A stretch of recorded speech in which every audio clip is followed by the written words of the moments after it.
Mayong buntag mga idol. Kanina sa atong reparon mga idol, ato na i-repent na sa mga idol kay taya na mga idol.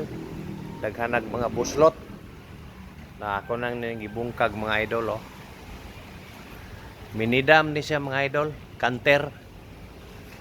Oh, gi-repair mga idol kay pwede naghanag taya mga idol.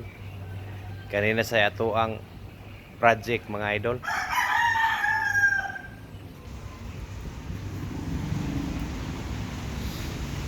Purtining ko ana bati ang skinana na. Daghanag buslot. Ura na yung gipamungkag mga idol. Sugdan na naman ko pintura mga idol oh. Sod ani mga idol oh, tangtang na kong bangko mga idol oh. Okay.